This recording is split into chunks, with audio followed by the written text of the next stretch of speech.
Democrat Congresswoman Jasmine Crockett sparking outrage for appearing to dismiss the murder of 20-year-old Kayla Hamilton, who was killed at the hands of an illegal immigrant in 2022.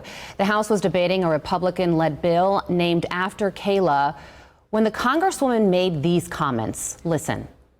You take a situation and then you exploit what has happened to not only that person, but you exploit those families and you make it a game. Stop just throwing a random dead person's name on something for your own political expediency. Joining me now is Jeff Gaylor, the sheriff in the Maryland County where Kayla was killed, and Kayla Hamilton's mother, Tammy Nobles. Thank you both so much for joining us. Now, so Jasmine's statements are absolutely horrendous, and I would like to say uncouth as usual, because I don't know if she pretends to not have any training or any comportment for civilized conversation, but it is horrible to see what she does in this situation. Now, I would like to open up by saying this. I've found a pattern, and it's a disturbing pattern. As a Black person, I've lived around it all my life.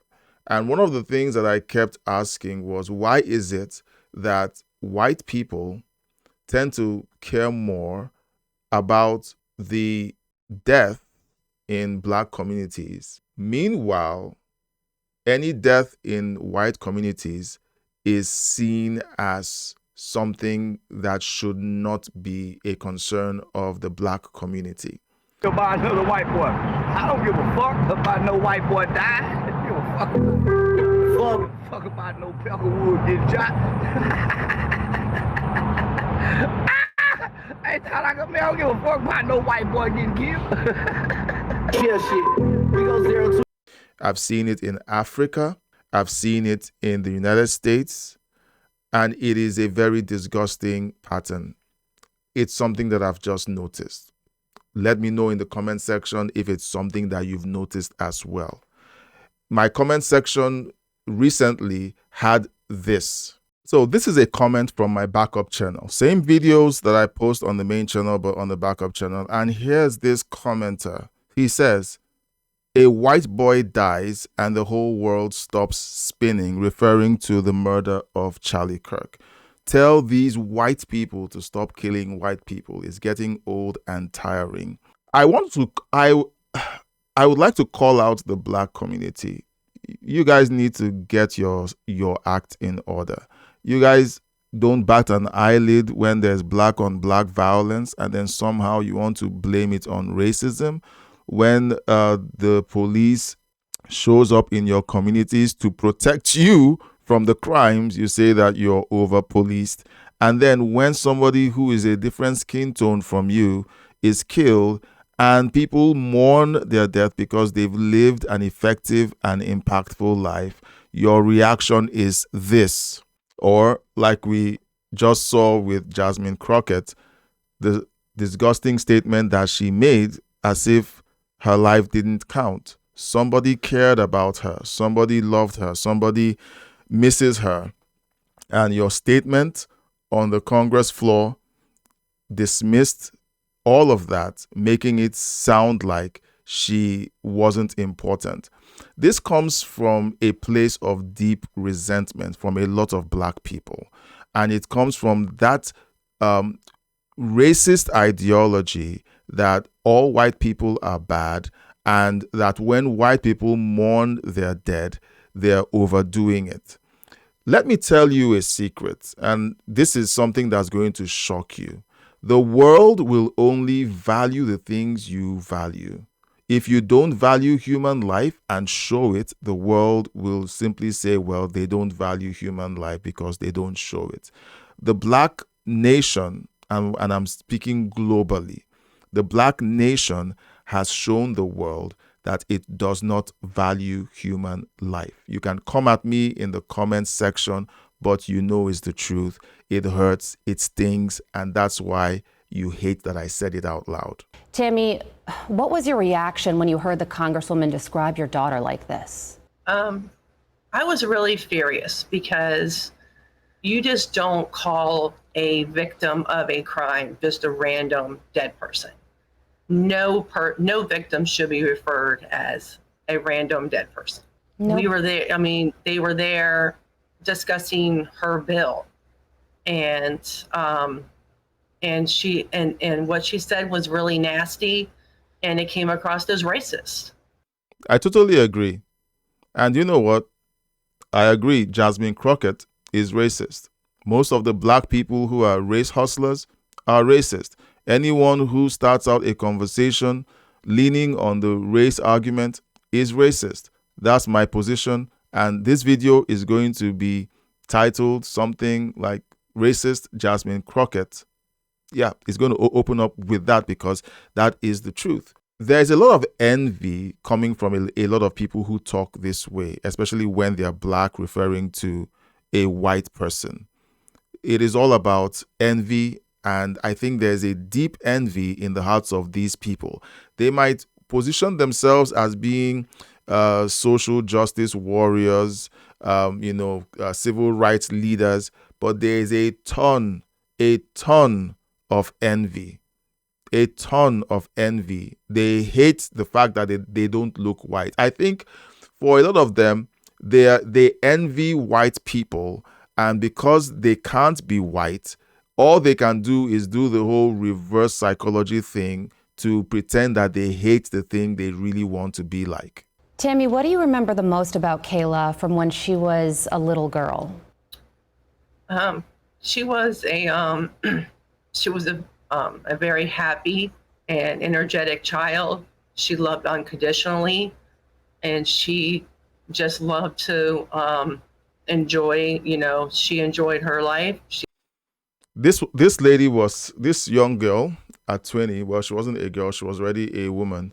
Was murdered by an illegal immigrant, a criminal illegal immigrant, and now that the conversation is being brought before the floor to somehow, I think they're planning to raise a bill or some legislature in her honor. That is the origin of this outburst by Jasmine Crockett. Now, in this video, I've said some very cutting things about the black nation. This is a problem that I've noticed, and a lot of people who are black as well have noticed it, especially people who work in the inner cities and people who have attempted to work with black communities to help them. I remember a video by Brandon Tatum, the creator that owns the Officer Tatum YouTube channel. He said that when Charlie Kirk was trying to create the program to take black people and black influencers to the White House to meet the president, and they were raising money for that initiative, only one black person gave towards that, and the rest of the donors were white. And they're the same people or the same group of people will get up and say that white people are racist by default. But black people won't even support causes that help their fellow black man. That is the problem with Africa. That is the problem with any nation that is predominantly black. There's a deep-seated envy that doesn't want to let anyone else who isn't them advance in life. Yes, come at me in the comments section and just show that what I just said is true. Because most of the people in the comments section telling me that ICE is coming for me, telling me that it's people like me that caused the colonizers to colonize Africa. I know who you are. Most of you are black. Okay, so it is interesting to see all of this play out in real time. And you know what? It has to be dealt with.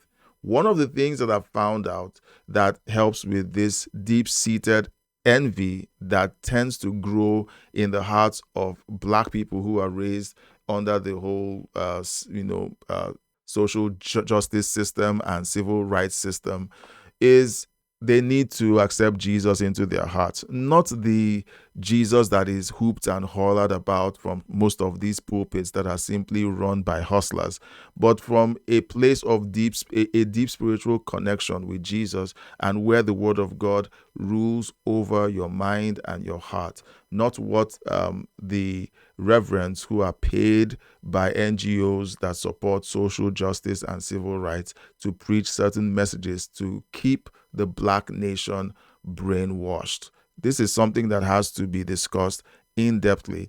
And to be honest, I am not a social justice warrior. I'm not a civil rights activist. I'm not an activist.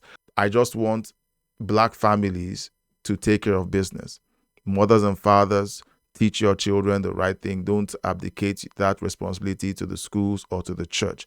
Teach them to follow Jesus. Teach them to only believe what the word of God says.